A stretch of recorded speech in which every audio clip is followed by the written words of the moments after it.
دادگاه ناحیه سینا در شهر دوشنبه امر داده است 3 نماینده شرکت جنجالی 7 برج را برای تقلب مالی دستگیر کنند. در این دادگاه بر رادیو آزادی گفتند نمایندگان شرکت 7 برج که فعالیتش ممنوع شده است به دزدی $10,000 پول مشتریان شرکت متهم می شوند. دادستانی تاجیکستان 2 سال پیش گفت که 7 برج یک پیرامید مالی است و مشتریانش را فریب می دهد و فعالیت شرکت را ممنوع کرد.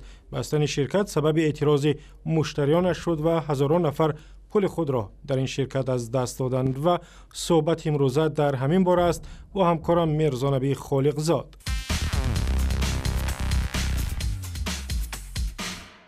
میرزا نبی 3 کارمند سابق شرکت 7 برج و چه متهم می شوند؟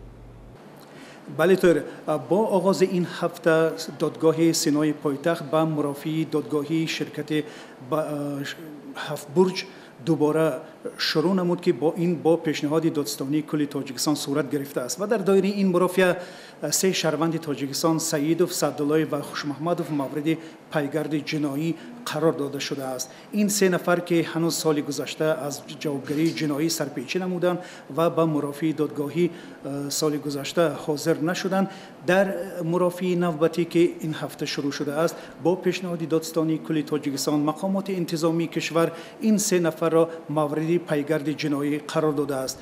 برخی از منبع‌ها میگویند که این 3 نفر یا در ترکیه و یا در دبی به سر میبرند، ولی تا حال هنوز جای بود و باش اینها مشخص کرده نشده است. این 3 نفر با مبلغ بیش از $125,000 شرکت که از خود نمودند عیبدار کرده می شوند. به شنوندگان عزیز یادآور باید شوم که در سال گذشته در ماه اکتبر دو نفر از مسئولان این شرکت معروف و رسولوف به 8.5 سالی محکوم کرده شدند، ولی آنها در سخن آخرین خود در مرافعه دادگاهی ذکر کرده بودند که گناهکار نیستند. اگر آنها گناهکار می بودند از دبی به تاجیکستان بر نمی گشتند. و مقامات چی میگویند تا کنون مشتریان از شرکت 7 برج چقدر زیان دیدند؟ بله، باید این را بگویم که ضرری که به مشتریان این شرکت رسیده است $618,000 حساب کرده شده است و تعداد مشتریان این شرکت هم بیش از 5,000 نفر گفته می شود.